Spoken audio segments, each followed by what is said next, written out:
الخلق كلهم محمد سيد الكونين والثقلين والفريقين من عرب ومن عجم هو الحبيب الذي ترجى شفاعته.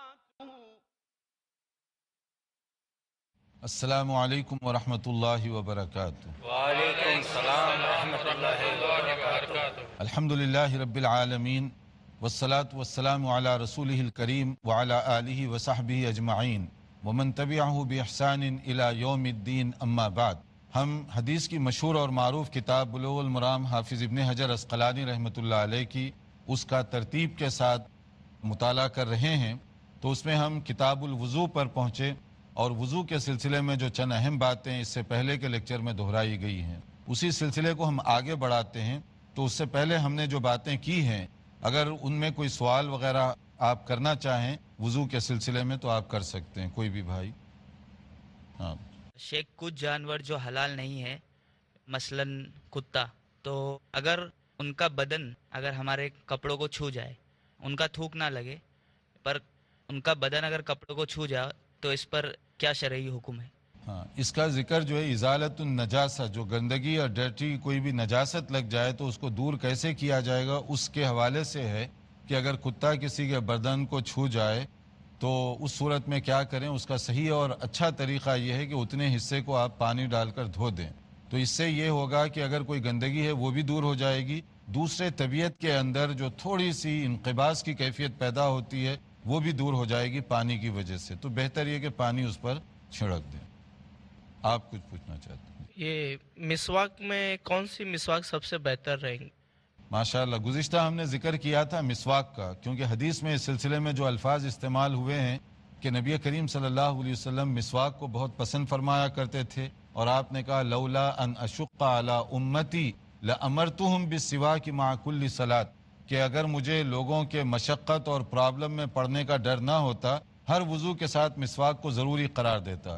تو اس کے لیے جو مسواک کے لیے جو لفظ استعمال ہوا اراک، اس کو کہتے ہیں ہماری اپنی زبان میں پیلو کی مسواک، پیلو کی لکڑی. پیلو کی لکڑی جس کو آپ بہت ایزی کہہ لیں، جیسے آپ بہت سارے سعودی عرب وغیرہ میں جو حاجی عمرہ وغیرہ حج کرنے کے لیے جاتے ہیں تو وہاں پر عام اویلیبل ہے، اور وہی تقریباً مسواک کی لکڑی یہاں ہندوستان پاکستان وغیرہ کے اندر بھی بہت زیادہ اویلیبل ہے. پیلو کی جو لکڑی ہے یہ پرائرٹی نمبر 1، کیونکہ اس میں زیادہ فائدے ہیں. اور دوسرا جو ہے اس کے علاوہ بھی ہو سکتی ہے، جیسے نیم کی مسواک کوئی اگر کرنا چاہے نیم کے درخت کی کاڑیوں سے، یا کوئی اور مفید ہو اس کے لیے تو وہ بھی استعمال کیا جا سکتا ہے. شرط نہیں ہے کہ وہ پیلو کی ہو، کسی اور کی بھی ہو سکتی ہے، لیکن پیلو کی لکڑی کے اندر اور اس کے اندر جو مواد ہے اس کے بارے میں یہ پتہ چلا ہے کہ وہ جراثیم کو ختم کرنے کے لیے بہت زیادہ مؤثر اور مفید ہے. جی آپ کچھ پوچھنا چاہیں؟ اگر وضو کے درمیان کسی بچے نے یا کسی انسان نے ہمارے وضو کے پانی کو جھوٹا کر دیا، یا اگر کوئی کتا اس کو سونگھ کر چلا گیا، ایسی صورت میں کیا ہم وضو کر سکتے ہیں یا پانی پھینک سکتے ہیں؟ دیکھیے کہ کسی انسان نے پانی کو چھوا ہے یا جھوٹا آپ کہہ رہے ہیں، تو یعنی آپ کا مطلب پی لیا یا کوئی اس طرح، تو اس سے آپ کے وضو پر یا پانی پر فرق نہیں پڑتا. جیسے اس سے پہلے گزرا کہ اگر بلی کی وجہ سے فرق نہیں پڑتا تو انسان کی وجہ سے بھی فرق نہیں پڑے گا. البتہ اگر کتا زبان لگا کر چاٹ رہا ہے تو وہ پانی پھینک دیجئے، اس کو نہ استعمال کیجئے. اور اگر کتا صرف قریب سے گزر رہا ہے تو گزرنے کی وجہ سے پانی پہ اثر نہیں ہوگا. اگر پانی کے اندر وہ منہ ڈال کر چاٹ رہا ہے تو وہ سارا پانی آپ کو پھینکنا پڑے گا. شکریہ. آگے ہم کتاب الوضو کے حوالے سے کہ مسواک وغیرہ کے بعد وضو کے سلسلے میں پہلے ایک دو اور باتیں بھی، کہ وضو میں پانی اتنا استعمال کیجئے جتنی جائز ضرورت ہے. بلا وجہ پانی بہانا شریعت میں یہ پسندیدہ نہیں ہے. جتنی ضرورت ہے اتنا آپ استعمال کریں، یہ اصول بتایا گیا. اسی لیے نبی کریم صلی اللہ علیہ وسلم کبھی ایک مد میں وضو کر لیا کرتے تھے، اس میں آپ کا پورا وضو ہو جایا کرتا تھا. جہاں جتنی پانی کی ضرورت ہے آپ اتنا لگائیں، ضائع مت کریں، کیونکہ پانی اللہ تعالیٰ کی بہت بڑی نعمت ہے. اب وضو کے سلسلے میں ایک اور بات بھی ذہن میں رکھیں، ہر عضو یعنی ہاتھ دھونا، کلی کرنا، ناک میں پانی، پھر چہرہ، پھر ایک ہاتھ کوہنی تک اور دوسرا ہاتھ کوہنی تک، پھر پاؤں مسا کو چھوڑ کر یہ 3 بار کرنا چاہیے. ہر عضو 3 بار، اور سر کا مسا 1 بار. یہ ایک طریقہ ہے. دوسرا طریقہ یہ ہے کہ آپ ہر عضو کو 2 بار دھوئیں گے. 3 کے بجائے 2 بار بھی دھویا جا سکتا ہے. مثلا 2 بار آپ ہاتھ دھوئیں گے، 2 بار کلی، 2 بار ناک میں، 2 بار چہرہ دھوئیں گے. یہ اس طرح 2 بار. یہ دوسرا طریقہ ہے. تیسرا طریقہ یہ ہے ہر عضو کو 1 بار آپ دھوئیں گے. 1 بار ہاتھ دھو لیا، 1 بار کلی، 1 بار ناک میں، 1 بار چہرہ، اور اسی طرح سے پورا 1 مرتبہ. یہ تینوں طریقے درست ہیں. چوتھا ایک اور طریقہ ہے، وہ یہ ہے کہ پانی بعض اعضاء 3 بار اور بعض اعضاء 2 بار یہ بھی ہو سکتا ہے. 3 2 یا 2 3 یہ بھی ہو سکتا ہے. یہ چوتھا طریقہ ہوا. لیکن ان چاروں طریقوں کے اندر شرط یہ ہے کہ وہ حصہ پورے کا پورا گیلا ہو جانا چاہیے، ویٹ ہو جانا چاہیے. ڈرائی رہا تو پورا وضو باطل ہو جائے گا، اس کی گنجائش نہیں ہے. پورا ویٹ ہو. مثلا ہاتھ دھو رہے ہیں آپ تو پورا ہاتھ جو ہے کوہنی سمیت پورا ہاتھ بھیگ جانا چاہیے. چہرہ دھو رہے ہیں تو پورا چہرہ آپ کا گیلا ہو جانا چاہیے. پاؤں دھو رہے ہیں تو پورا پاؤں آپ دھو لیں. یہ شرط ہے اس کے اندر. تو 1 بار اس کو تو تمام علماء نے واجب اور ضروری قرار دیا. جیسے امام نووی رحمۃ اللہ علیہ نے جو صحیح مسلم کے شارح ہیں انہوں نے اس کو اجماع نقل کیا ہے کہ 1 بار دھونا یہ تو ضروری ہے، کیونکہ اس کے بغیر وضو نہیں ہوگا. 1 بار دھونے کے بعد 2 بار کر کے دھوئیں، یا 3 بار دھونا یہ مسنون ہے.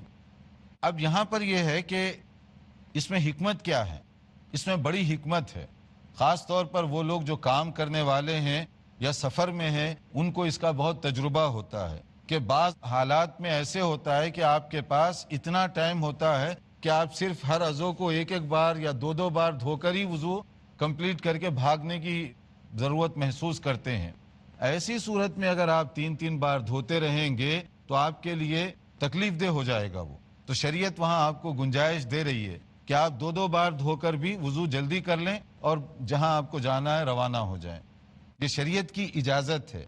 گھر میں آرام سے، مسجد میں ہے آرام سے آپ 3 بار دھوئیں، یہ ایک اچھا طریقہ ہے. لیکن بعض حالات میں ضرورت کے مطابق 2 بار بھی آپ کر سکتے ہیں، 1 بار بھی آپ کر سکتے ہیں تاکہ آپ کا وضو ہو جائے اور ٹائم بھی زیادہ نہ لگے. ایک اس میں یہ حکمت ہے. دوسرا یہ کہ پانی کا شارٹیج ہے. اگر آپ 3 بار ہر عضو کو دھوئیں گے اور پانی بہت لیمیٹڈ ہے تو پھر پرابلم ہو سکتا ہے. تو ایسی صورت میں 1 بار اگر آپ دھو لیں گے تو بھی کافی ہو جائے گا، بشرطے کہ آپ پورے حصے کو کور کر لیے ہوں. تو یہ چیز بھی وہاں پر یعنی سمجھیے کہ اس میں بھی ہمارے لیے مصلحت رکھی گئی ہے. مسح البتہ جو ہم کریں گے وہ 1 ہی بار، جیسے کہ حدیث میں آتا ہے مسح برأسہ واحدتاً، کلیئر الفاظ واحدتاً، کہ نبی کریم صلی اللہ علیہ وسلم نے سر کا مسح کتنی بار کیا؟ 1 بار کیا. تو 3 بار نہیں دھونا ہے، 3 بار نہیں 1 بار کرنا ہے. یہ زیادہ بہتر اور اولا شکل ہے اس کی. اور پھر جن کی ماشاءاللہ داڑیاں ہیں ان کو جو ہے تھوڑا سا خلال بھی کرنا چاہیے، یعنی پتہ چلے کہ اندر تک پانی پہنچ گیا ہے. ایسا نہ ہو کہ اوپر سے ہی آپ دھو لیں اندر بالکل جو ہے پانی نہ پہنچے، بلکہ جتنا ہو سکتا ہے آپ تھوڑا سا اس کو خلال کر لیں. یہ اس طرح سے اندر تک پانی پہنچ جائے گا. اسی طرح سے انگلیوں کے پوروں کے درمیان جو ہے فاصلہ جو ہے اس میں بھی خلال کرنا چاہیے. یہ بھی مسنون ہے، یہ ہاتھ کے بھی اور پاؤں کے بھی. خاص طور پر بعض موسم اور بعض علاقوں میں اس کی زیادہ ضرورت پیش آتی ہے. کبھی ایسے ہوتا ہے کہ سردی کا موسم ہے تو یہاں جلدی پانی نہیں پہنچتا، تو جب تک کہ آپ خاص توجہ نہ دیں اس پر. اسی طرح پاؤں کے درمیان بھی انگلیوں پر پانی ذرا دیر سے پہنچتا ہے تو اس میں بھی توجہ کی ضرورت ہے. تو اس میں توجہ کیسے کریں گے؟ خلال کرنے سے. خلال کیسے ہوگا؟ یہ آپ کی ایک انگلی سے اگر آپ اس طریقے سے اس کو کر لیں گے تو مطلب یہ ہے کہ اندر کا حصہ کور ہو جائے گا. صرف پانی لے کر ایسے آپ ہاتھ دھو رہے ہیں، انگلیاں ایسی بند ہیں، تو اس سے یہ ڈاؤٹ ہوتا ہے کہ یہ جو حصہ ہے ڈرائی رہ جائے گا، سوکھا رہ جائے گا، تو آپ کا وضو خراب ہو جائے گا پھر. کیونکہ نبی کریم صلی اللہ علیہ وسلم نے فرمایا وَيْلٌ لِّلْعَقَابِ مِنَ النَّارِ، کہ وہ لوگ جو اپنی ایڑیوں کو پوری طرح نہیں بھگاتے تو وہ جہنم سے ڈریں. مطلب کیا ہے؟ کوئی حصہ خشک رہ جائے تو وہ حصہ جہنم کا حصہ بن رہا ہے. تو اس لیے وضو کرتے وقت توجہ کی ضرورت ہے تاکہ پورے کا پورا حصہ ہو جائے. اب اس میں ایک اور جو اہم مسئلہ ہے مسح کے بارے میں، یہاں پر بڑی گڑبڑ ہوتی ہے لوگوں سے. تو مسح کرنے کے سلسلے میں جو ہے کبھی کچھ کرتے ہیں کبھی کچھ کرتے ہیں. تو ایک بات تو یہ رکھیں کہ زیادہ بہتر اور صحیح ہے کہ مسح کرنے کے لیے بھی جیسے آپ فریش واٹر تو لیں گے، یعنی اپنے ہاتھ دھو لیے کوہنی تک، اس کے بعد تازہ پانی سے یعنی انگلیوں کو بھگا کر پھر مسح شروع کریں گے. یہ نہیں ہوگا آپ کا کہ وہی جو گیلے ہاتھ ہیں جو شروع سے چلے آ رہے ہیں ویسے ہی لے کر آپ پھیر دیں، ایسے نہیں، فریش پانی لیں گے اس کے لیے. اور دوسرا یہ کہ کان کے لیے الگ پانی کی ضرورت نہیں ہے، جیسے حدیث کے مطابق اور اکثر ائمہ اس کے اندر ان کی یہی تائید ہے کہ جیسے امام ابو حنیفہ رحمۃ اللہ علیہ وغیرہ ان کا یہی ہے کہ ایک ہی پانی سر اور کانوں کے لیے کافی ہو جائے گا، الگ سے لینے کی ضرورت اس میں نہیں پڑے گی کہ سر کا کرنے کے لیے الگ لیں پھر کان کا کرنے کے لیے الگ کریں. لیکن امام شافعی رحمۃ اللہ علیہ وغیرہ کا خیال ہے کہ اگر الگ لے لیں تو زیادہ بہتر ہے، مگر حدیث میں چونکہ کلیئر ہے ایک بار کا، تو اس لیے ایک بار لے لیں. اور الاذنان من الراس، کان کا جو حکم ہے وہ کیا ہے؟ سر کا حکم ہے، تو اسی میں وہ کور ہو جائے گا، ایک بار کافی ہو جائے گا. اب اس میں مسح کے بارے میں ایک اور بھی ہے کہ مسح شروع کہاں سے ہوگا اور ختم کہاں پر ہوگا، کیونکہ اس میں بھی زیادہ تر جو ہے گڑبڑ ہوتی ہے. تو نبی کریم صلی اللہ علیہ وسلم عموماً جو مسح فرمایا کرتے تھے، جیسے اس سے پہلے ہم نے بتایا کہ یہ بہت ہی اہم ہے اور بہت سارے لوگ اس کے اندر مختلف قسم کی غلطیاں کرتے ہیں، تو عموماً لوگ اس پر زیادہ توجہ نہیں دیتے، جبکہ اگر ہم اس پر توجہ دیں تو ہم صحیح طور پر وضو کر سکتے ہیں. کہ نبی کریم صلی اللہ علیہ وسلم اپنا جو مسح فرمایا کرتے تھے وہ سر کے شروع کے حصے سے اور پھر وہ جاتے جاتے جہاں بال ختم ہوتے ہیں، قفا یہ گدی کا حصہ، یعنی جہاں بال ختم ہو رہے ہیں آپ کے وہاں تک. تو اس کا صحیح طریقہ یہ ہوگا کہ آپ پانی سے لے کر یہاں سے لے جائیں گے اس کو شروع سے، اور یہاں لے جانے کے بعد جہاں بال آپ کے ختم ہو رہے ہیں یہاں تک ہاتھ جائے گا، پھر اس کو ایسے ہی واپس لے آگے.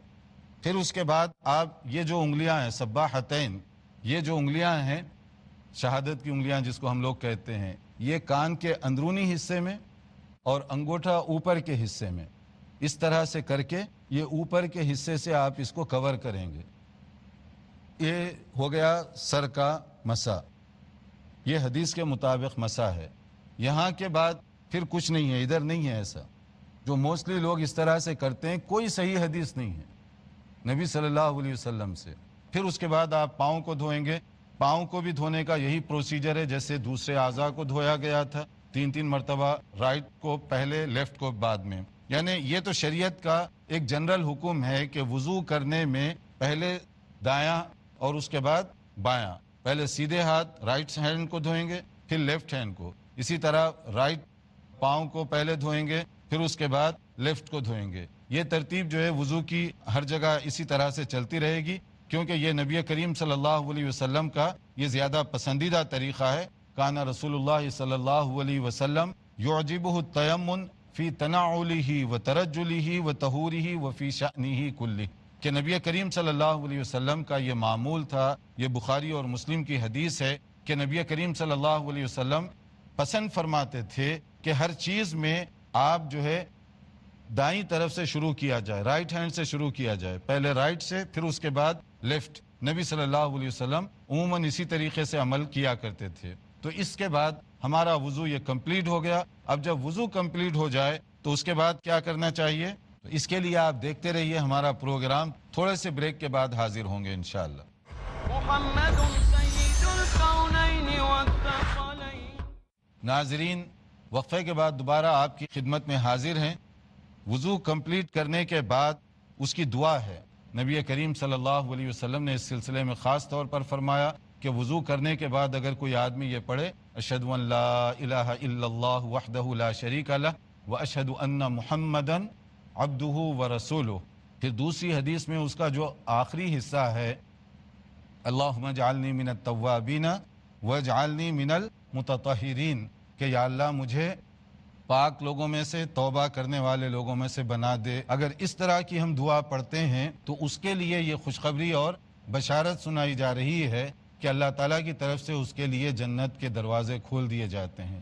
الا فتحت لہ ابواب الجنہ، جنت کے دروازے اس کے لیے کھول دیے جاتے ہیں. یعنی فضیلت ہے، اس کا ثواب ہے. تو اس دعا کو بھی پڑھتے رہیے اور آپ لوگ بھی اس دعا کو دہرائیے تاکہ اس کا جو پورا فائدہ ہے وہ پورا فائدہ ہو سکے. یہاں تک سمجھ میں آ گئی اگر بات، یا اگر کوئی بات پوچھنے والی ہو تو آپ پوچھ سکتے ہیں. یہاں تھوڑی دیر کے لیے ہم وقفہ کریں گے. جی. جیسا کہ وضو میں 4 فرائض ہیں، تو اگر ہم جلدی میں ہیں، جیسا مثال کے طور پہ یہاں چھوٹی کوئی مسجد ہے اور وضو کے لیے بہت لمبی لائن لگتی ہے، تو صرف فرض اگر کر کے ہم اٹھ جائے تو ویسے میں وضو ہوتا ہے کیا؟ اور فرض جو ہے ایک بار کرے یا 3 بار ادا کرے؟ مطلب جیسا ناک میں پانی ڈالنا ہے، کلی کرنا ہے، تو وہ 1 بار کرے 3 بار کرے؟ جیسے میں نے ابھی بتایا کہ اگر آپ ایک بار کر لیں گے تو آپ کا وضو ہوگا. اس ترتیب سے کریں گے تو اس بحث میں جانے کی قطعاً ضرورت نہیں پڑے گی کہ فرض میں جتنے اعضاء ہیں بس وہی دھو لیں اور باقی نہ دھوئیں. اس میں جانے کی ضرورت نہیں ہے. 3 سے تو اللہ نے آپ کو آسانی دے دی، کنسیشن دے دیا ہے. ایک بار بھی آپ کر سکتے ہیں تو پورا وضو کریں. یہ جو ہے نا جو فرق کیا گیا وہ صرف قرآن کریم کی ایک آیت میں جن چیزوں کا ذکر کیا گیا ان کو فرض، باقی چیزوں کو واجب اور مسنون کہا گیا. ہم کہتے ہیں کہ شروع سے لے کر اخیر تک یہی کریں، آپ اس میں کٹوتی نہ کریں، پورا کریں. البتہ 1 بار یا 2 بار اس میں آپ کو اختیار اور گنجائش ہے ضرورت کے مطابق. آپ کچھ پوچھنا؟ جیسا کہ آپ کی باتوں سے یہ بات ظاہر ہوتی ہے کہ نماز کے لیے وضو شرط ہے، لیکن بعض اوقات یہ معاملہ جو صبح کی جو نماز ہے، فجر کی نماز، اس میں یہ بات پیش آتی ہے کہ کبھی کبھی کوئی شخص بہت لیٹ اٹھتے ہیں، اتنا لیٹ اٹھتے ہیں کہ کبھی وہ وضو کریں گے تو نماز کا وقت نکل جائے گا. تو کبھی کسی کے ساتھ میں ایسا معاملہ 1 یا 2 بار ہو جائے تو اس صورت میں وہ وضو کبھی کرے گا تو وقت نکل جائے گا، تو اس صورت میں اس کو کیا کرنا چاہیے؟ دیکھیے، پہلے تو ہم ایڈوائز کریں گے کہ آپ جو ہے کوشش کریں بر وقت جاگنے کی، تاکہ اتنا سیریس مسئلہ نہ ہو کہ وضو اور تیمم کے اندر جو ہے اگر آپ صرف تیمم کر کے جماعت کھڑی کر دیں. دیکھیے، اصل میں شریعت کا مسئلہ جو ہے ترتیب سے کریں وہ زیادہ بہتر ہے، کیونکہ آپ جب اٹھیں گے تو تیمم کرنے کے بجائے آپ وضو کریں اور وضو کرنے کے بعد پراپر طریقے سے نماز ادا کریں. اگر ٹائم تھوڑا سا آگے پیچھے بھی ہو رہا ہے لیکن آپ صحیح اور ترتیب کے ساتھ وہ کام کریں، ورنہ صرف آپ تیمم کر کے وہاں پر ٹھہریں گے تو اس کے لیے بھی تو کچھ نہ کچھ ٹائم لگے گا نا آپ کا. اس کے لیے بھی آپ کوئی نہ کوئی اہتمام کریں گے. تو جب اتنی دیر ہو رہی ہے تو اس کے اندر تھوڑا سا آپ وضو کر لیں گے تو تازگی بھی ہوگی اور آپ نے اپنی حد تک کوشش کی ہے. اللہ تعالیٰ غفور الرحیم ہے جو آپ کی کنٹرول اور آپ کی پوزیشن سے باہر ہو جائے. ویسے تیمم اس میں ہم ذکر کریں گے کہ کن حالات میں کیا جاتا ہے، وہ اس کا آ رہا ہے. اب یہاں پر میں آپ سے کچھ پوچھنا چاہتا ہوں کہ جو چیزیں ہم لوگ اس چیپٹر میں پڑھے ہیں اگر وہی چیزیں آپ کے ذہن میں بھی آ گئی ہیں تو مثلا یہ ہے کہ وضو ہم شروع کرتے ہیں تو اس کے اندر ایک بنیادی شرط ہے وضو شروع کرتے وقت، وہ کیا ہے؟ بسم اللہ کہنا. بسم اللہ. ٹھیک، کیونکہ اس میں اگر آپ اللہ کا نام لیے بغیر وضو کریں گے تو وہ وضو آپ کا صحیح نہیں ہوگا. اس کے لیے صحیح طریقہ یہ ہے کہ آپ وضو بسم اللہ کریں اور اس میں نیت ہونی چاہیے. آپ کی نیت، اس کے لیے کوئی پروننسیشن کی ضرورت نہیں ہے، الفاظ کہنا نہیں ہے. نیت کا مطلب آپ کے ذہن میں ہو کہ میں وضو کر رہا ہوں بسم اللہ، پھر یہ ہوگا. لیکن اگر آپ کے ذہن میں نہیں ہے تو وضو میں اور صبح یا ایسے ہی فریش ہونے کے لیے آدمی پانی چہرے پہ ڈالتا ہے تو کوئی فرق نہیں رہے گا. تو ایک چیز تو اس کے اندر بسم اللہ یہ کہنا شروع میں یہ ہے. اور اس کے بعد ہر عضو کو آپ کم سے کم کتنا اور زیادہ سے زیادہ کتنی بار دھوئیں گے؟ کم سے کم 1 بار اور ایٹ موسٹ 3 بار. 3 بار، کم سے کم 1 بار اور زیادہ سے زیادہ 3 بار یہ دھونا ضروری ہے. لیکن سر کا مسا، آپ سر کا مسا صرف 1 مرتبہ. تھوڑا سا کر کے بتا دیجیے.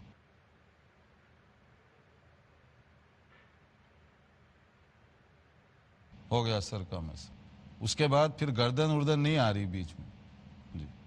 مسواک کا حکم ہم کیا سمجھیں گے؟ وضو کرنے سے پہلے مسواک کا بھی تذکرہ آیا تو اس کے بارے میں آپ کا کیا خیال ہے؟ شیخ، مسواک کا رسول اللہ صلی اللہ علیہ وسلم نے بہت ہی ہائیلی ریکمینڈڈ، اسے مستحب بتایا اور فرمایا کہ اگر امت پر مشکل نہ ہوتا تو آپ صلی اللہ علیہ وسلم ہر نماز سے پہلے مسواک کا حکم دیتے تھے. تو اس حدیث سے معلوم ہوا کہ مسواک کرنا بہت ہی زیادہ بہتر ہے، افضل ہے، اور اس میں دنیا کی بھی خیر ہے، آخرت کی بھی بھلائی ہے. دونوں فائدے اس کے اندر آدمی اٹھا سکتا ہے. تو اب اس کے بعد ایک اور مسئلہ باقی رہ گیا. وضو کے حوالے سے بات ہو رہی ہے تو اسی حوالے سے، اور وہ ہے جرابوں پر مسح کرنے کا مسئلہ. مسح الخفین، جرابوں پر مسح کرنا. علامہ ابن حجر عسقلانی رحمۃ اللہ علیہ نے اپنا یہ چیپٹر اسی عنوان سے کیا ہے، باب المسح علی الخفین، کہ جرابوں پر جو مسح کرنا ہے اس کا حکم کیا ہے. آپ سمجھ لیجئے ساکسز پہنتے ہیں تو کس طریقے سے اس پر چلیں گے. تو اس کا سمپل مسئلہ یہ ہے کہ اگر آپ پاؤں میں جرابیں پہنے ہوئے ہیں, وضو کی ضرورت پیش آ گئی, قضائے حاجت ٹوائلٹ کے لیے آپ گئے, وضو کیا, تو آپ وہ جرابیں نہ اتاریں, اسی طرح سے آپ اس پر مسح کر لیں. یعنی ویٹ پانی تھوڑا سا لے کر اپنی انگلیوں پر پھر اسی طرح پاؤں پہ ایسے پھیر لیں, دونوں پاؤں پہ, رائٹ اور لیفٹ, تو یہ آپ کے جرابوں پر مسح ہو جائے گا. اس کے لیے شریعت یہ کہہ رہی ہے کہ جو مسافر ہے اگر وہ 3 دن تک کرنا چاہے تو ایسے ہی کر سکتا ہے. مثلا آپ حالت سفر میں ٹریولنگ پوزیشن میں ہیں اور آپ نے جرابیں نہیں اتاری, ویسے ہی بوٹ پہنے ہوئے ہیں, تو آپ وضو کی ضرورت پڑ رہی تو 3 دن تک گنجائش ہے اس طرح کرنے کی. اور اگر آپ اپنے علاقے میں ہیں, مقیم ہیں, اپنی بستی میں ہیں, تو وہاں آپ کو اس کی 1 دن کی اجازت ہے. پورے دن میں جتنی بار بھی آپ وضو کریں اگر اس پہ صرف مسح کر لیں تو یہ کافی ہے.